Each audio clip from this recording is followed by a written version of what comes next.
Бәріңе сәлем. Бүгін құнарлы асқабақтан күз ханшайымы деген осындай көрнекті тағам жасаймыз.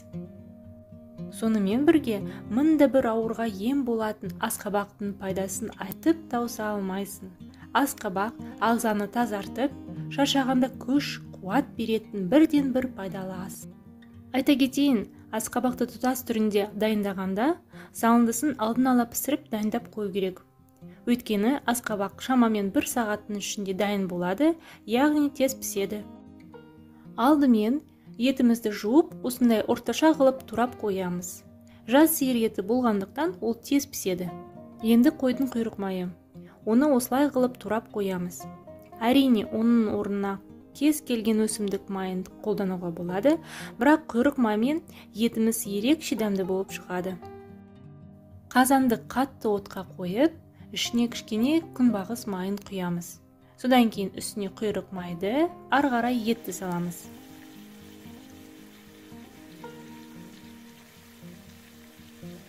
Тұздаймыз. Құйрық майын көтеріп алмас үшін байқап араластырамыз.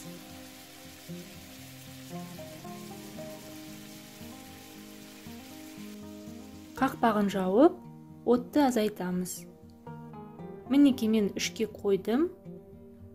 Шымырлап ақырын 40 минут өз буына пісу керек.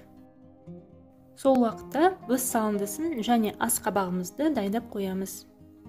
Ең алдымен асқабақтың сабағынан үзіп алған жерінен ойып кесіп аламыз. Сосын соны қақпақ ретінде қолданамыз.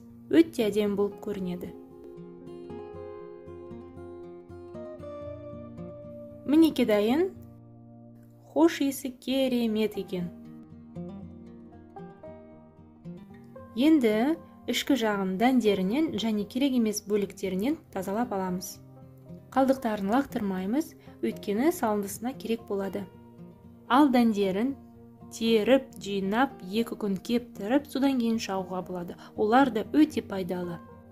Мінеки осылай тазалап қойдық. Енді пиязымызды тазалап, ірі қылып осылай тураймыз. Өйткені ұсақ болса, піскенде еріп кетеді, тіпті көрінбей қалады.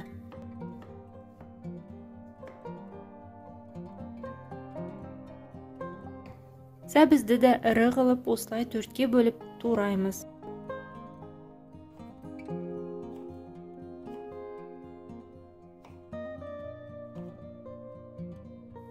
Одан кейін тәтті бұрыш. Оны да жуып, ішін тазалап, 4 бұрыштап кесеміз. Түрлі түсті болса, өте әдемі көрінеді. Жаңағы асқабақтың ішкі бөліктерін де 4 бұрыштап тураймыз. Картөбімізді тазалап, жуып, осылай 4-ке бөліп қоямыз. Сарымсақты да ірі қылып тураймыз. 40 минут өтті, құйрық майын осылай шаңышқымен алып тастаймыз. Ол бізге енді керек емес.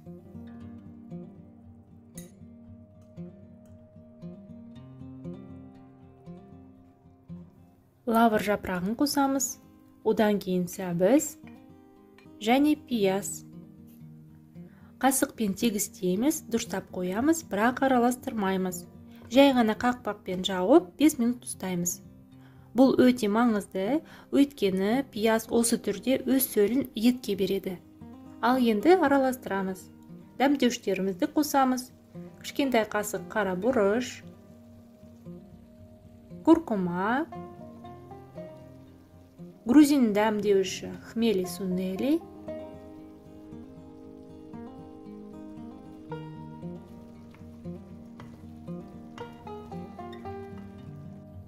содан кейін картопты қосамыз. Үстіне су құямыз. Жақсылап тұрып араластырамыз, қақпақпен тағы да жауып қоямыз. Қайнағаннан бастап 5 минут өту керек. Енді қалған көкөністерді қосамыз. Сарымсақ, асқабақ және бұрыш.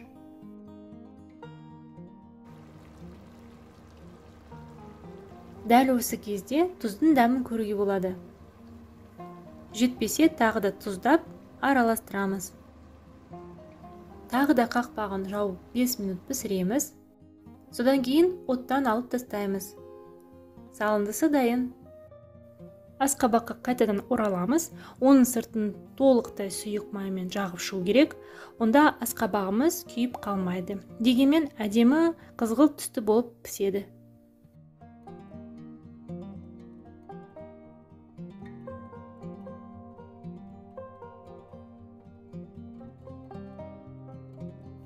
Енді ішкі жағын сары маймен сылап өтеміз. Осылай мұқият жақсылап тұрып жағып шығамыз ішін.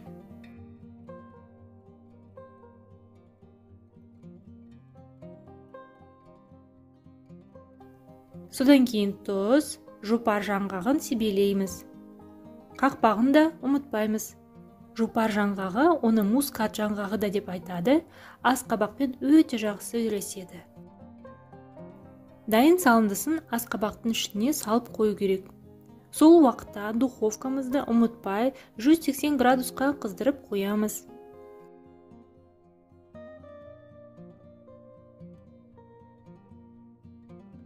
Дайындығын шаңышқымен басып көруге болады. Жұмсақ екені бірден көрінеді. Ал мінекей асқабағымыз дайын. Күшті болып шықты. Нағыз шедевр. Осы түрінде де дастарханға қоюға болады. Асқабақты турағанда, тойдың дастарханын әзірлеп жатқанда әсерде боласыз. Сондай әдемі, хош иісті. Ас көп, жасыл пияз, ақ желкенді ұсақ қылып тураймыз. Мінекей күз ханшайымы дайын. Қазақта ежелден дастарханда асқа бата берген. Дастархандарыңыз мол болсын, дәмді тағамдар үзілмесін, осы күз ханшайым молшылықтың басы болсын, дендеріңіз сау болсын, астарыңыз дәмді болсын.